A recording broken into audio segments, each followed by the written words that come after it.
Hi, everyone. Welcome back to the Marketer Pitch podcast. This summer, we're taking some time off in between seasons 1 and 2, and we're doing a little intermission series. This is what we like to call it our freestyle series. It's unfiltered, unlimited, and uncensored. If you guys haven't already, please go back and listen to episode 1. It was all about Juneteenth. Yesenia and I went back and forth on just our topics and just how the industry is doing with race and how the industry is doing with diversity a year after the unfortunate killing of George Floyd in 2020 and the race riots that followed right after. But more importantly, welcome back to the podcast. This episode is all about LGBT. It's all about Pride Month. Yes, it's July, but we can talk about Pride all year round. It doesn't have to be 1 month out of the year. It could be 12 months out of the year. So we're going to spend this episode. We have a few topics, hot topics, especially that came up in the last 2 or 3 weeks. Yesenia and I are going to go back and forth on. But before I get into that, Yesenia, welcome. Tell our listeners what's up. Hello, Corey. Hello, fellow listeners. Welcome to episode 2 of Marketer Pitch Freestyle, Unlimited, Unfiltered, Uncensored.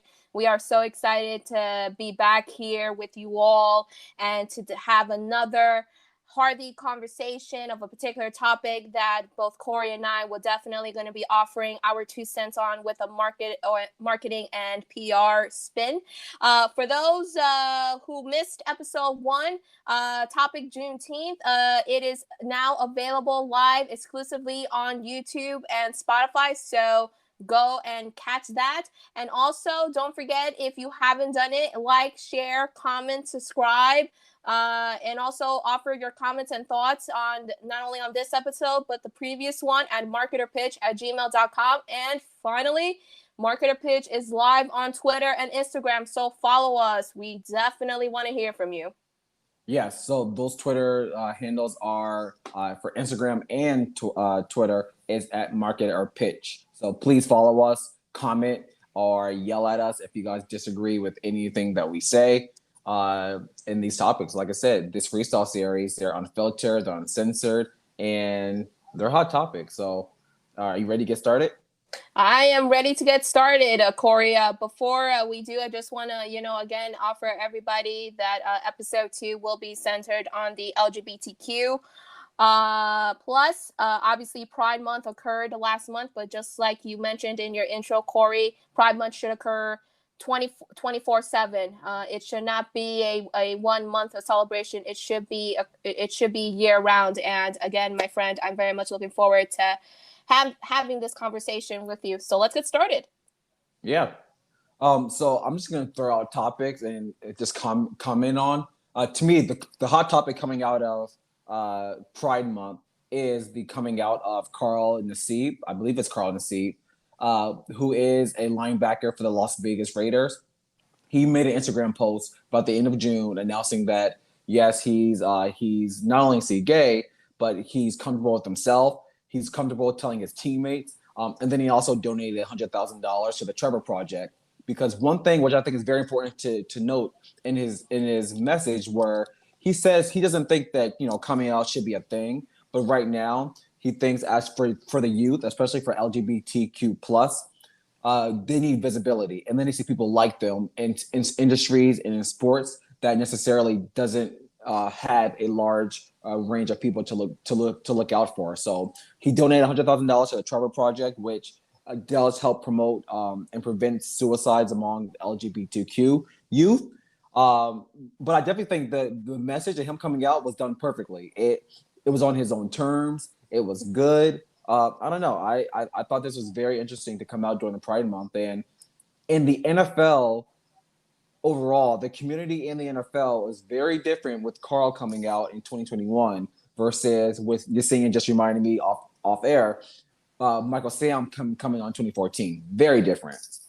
Oh yeah, no doubt about it, Corey. We definitely are seeing a changing of the times, with how people are coming out especially more in the in the public spectrum, regardless of industry sector. So first and foremost, a major round of applause to Carl Nassib for taking that next step and revealing his true self. I personally feel that anybody has the right to live the life the way that they want to and live it to their best true self form. So props to him for for setting the standard and for him to be happy with his life the way that he wants to live it. And also I want to also give props to the Las Vegas Raiders, his teammates who stepped up to the plate and support him from the moment he came out. It's really wonderful to see the camaraderie between teammates and as well as the team in general. And also I also want to give props to the NFL for also coming out directly after Nassib came out with their own statement of support for this. And Corey, I think it's kind of the conversation, as to, how public figures are coming out more and more, announcing their truths. I think it's a great thing because as society continues to evolve, many people are becoming much more better educated, with LGBTQ plus issues, conversations that, in my opinion, are so very much needed. And more importantly, the actions that we need to take, in order, for everybody to have a better understanding as to, how can we have these conversations, much more fluidly and as well much more comfortable, so that way everybody, can have the opportunity, to basically live the life that they want to, without any hesitations. Yeah, I agree. So I think I have a hot take. I'm not gonna give the NFL props for that statement. Goodell's statement was, to me, was just so. The statement read. Oh, wait, let me go back and read the statement because I want everyone to don't think I'm just paraphrasing. Please do go on ahead, because I thought when the statement, here's the thing, I give props for the NFL for actually coming out with the statement, but I do not agree with the fact that the actual articulation and overall structure of it, like if you start reading it more in depth, I thought it was generic at best. They could have really, really have taken it to the next level and offer way more than what they should have. I mean, you could say it was a good first step, but at this point, it's like the NFL, just like every other, sports team, the industry in general, and as well as all other industries, they're still trying to figure out what is the best way to have real, genuine conversations without, at the end of the day, insulting their fans, their consumer base, and all other avenues, that could potentially, affect their reputation and bottom lines.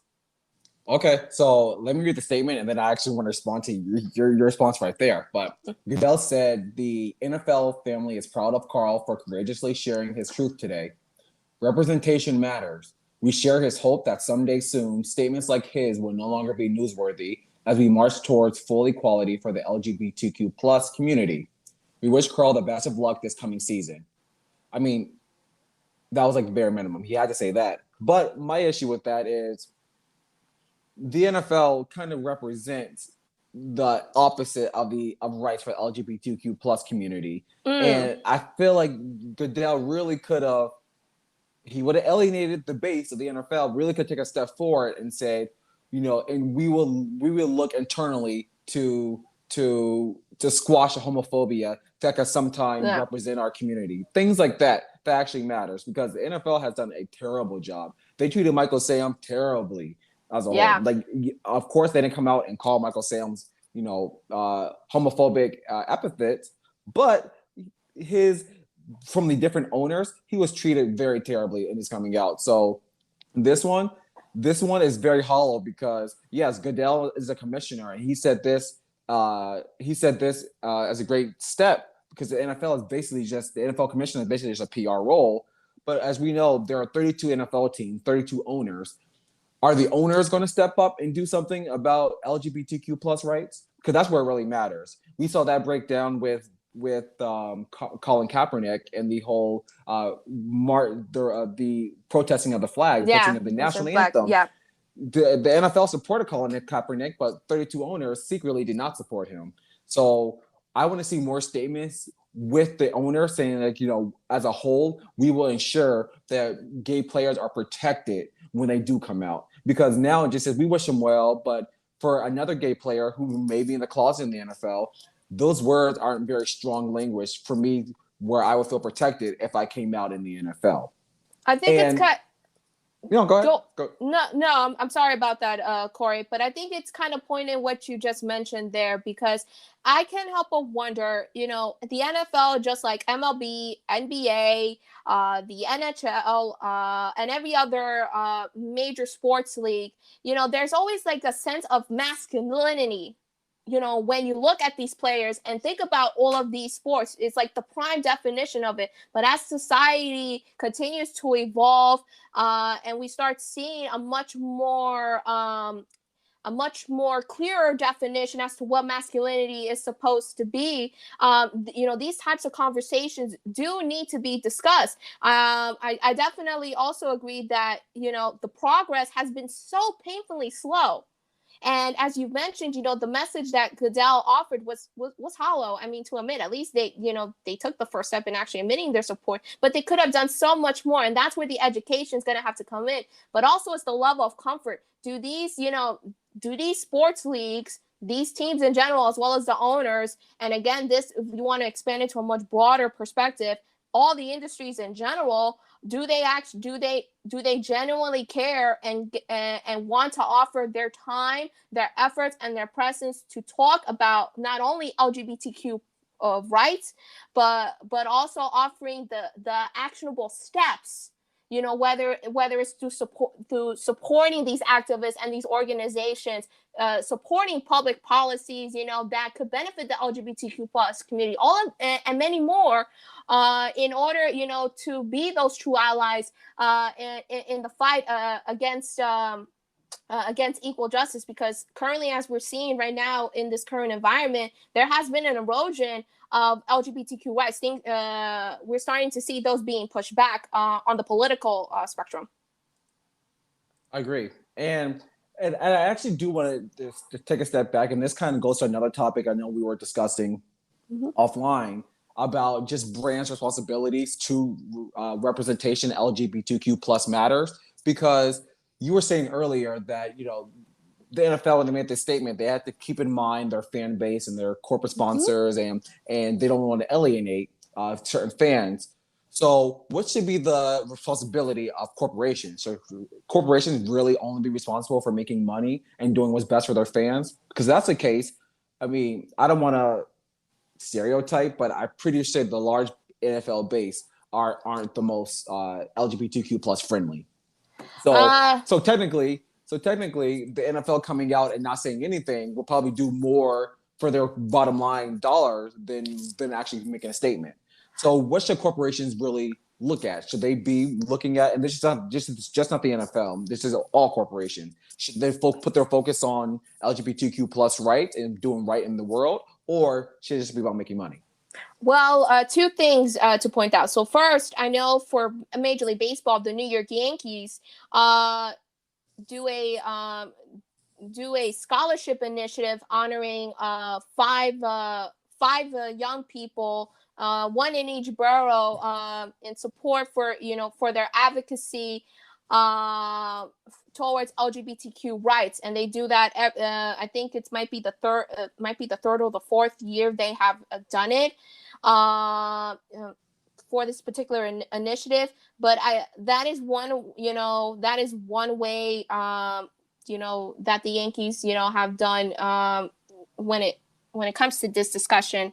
But in all honesty, to answer the second question, I think it's going to come down to education and what do they feel most comfortable, because there definitely are plenty of avenues where brands can actually step up to the plate and actually figure out where, from their perspective, do they best fit, and how does it align to their mission and values. So as we're seeing the rise of advocacy communications, brands need to have a much more clear-cut standing as to what they represent and what they stand for, get the education that they need, and then be the thought leaders / experts in leading those conversations. So it could, it can very well be different. There could be definitely our organizations who do put their support behind these nonprofits, organizations, collaborations, or do they go and support important public policies,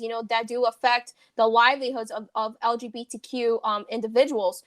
So I think also another thing that I have taken, notice during Pride Month was you saw so many brands who put up all of these rainbow logos to show solidarity. But yet, a lot of these activists are saying that this is hollow in a sense that instead of, them putting up a simple logo, what are they actually doing, again, from an action standpoint, to ensure that they're actually, bringing all of these important issues to light. And so again, this particular topic, as well as every other social justice movement that has occurred within the last year or so, people are looking for real action, sometimes in a decisive manner or at the pace of the organization. But I think it's going to be pretty interesting to see, just how genuine and how quickly do these brands want to learn about all this, and have a better understanding as to where they stand, with these issues. I agree. And with that, we have to put a button on this topic. I can't believe that those 15 minutes just went by super fast. And we can go on and on about this topic. But as you know, this Intermission series is Intermission. It is brief. It is freestyle, but it is 15 minutes long. So we definitely have to, like I said, put a pin and move the topic onto our social medias. Yes, absolutely. And again, Corey, I think, this little freestyle battle was definitely one that can generate conversations. And please, we definitely want to move it forward over to social media. If you can, if you want to comment further about our episode LGBTQ, please follow us on Twitter and Instagram at Marketer Pitch. And also comment below once the episode premieres on Spotify and on YouTube, and email us at marketerpitch@gmail.com. So there are plenty of avenues for you to offer your 2 cents. We definitely want to hear from you. Yes, please. Please just let us know on Twitter. We'll definitely respond. Or if you just want to email us as well, just let us know. But besides that, any final thoughts before we let the listeners continue on through the day? Well, I will say this, my friends, shall we reveal episode number 3? Because this particular topic, I think we are going to have a lot of fun and relevant points to be made. Yes. So, drum roll, please. Episode 3, coming at the end of the month, is our freestyle intermission series. Is all about the Olympics, or the lack of Olympics, potentially, if it does get canceled. But we're talking about the Olympics. We know that there's so much controversial going on right now with Sha'Carri Richardson and testing positive for marijuana and not competing in Tokyo. We know that the Tokyo is going through right now, as of July, where if you're listening to this in July, they're going through a COVID emergency where things are starting to shut back down because of the Delta variant. Oh, yes. The IOC just announced that no spectators allowed during the Olympics. And there's plenty more. I know there's a controversy with women are not allowed to wear hair caps for swimming. There's so many different controversies going on. We're going to get into it and we're going to battle back and forth on it. Oh, yeah, there is no doubt about it. It is an Olympic sides episode. Don't miss it. Episode 3 of Marketer Pitch, Freestyle, the Olympics, or lack thereof, if it does decide to proceed forward. So tune into that. Thank you, everybody, so much for tuning into episode 2. We hope you have you guys all have a wonderful time listening to it. And again, please share your thoughts. We definitely want to hear from you. Corey, I guess we can wrap this up officially. Please follow us throughout our social media channels. Episode 2 will be coming out within the next few days, and we will see you live for episode number 3. Yes, you guys. Definitely, you guys all have a safe and a blessed day and a blessed week. And we'll talk to you guys then. Goodbye. Till then.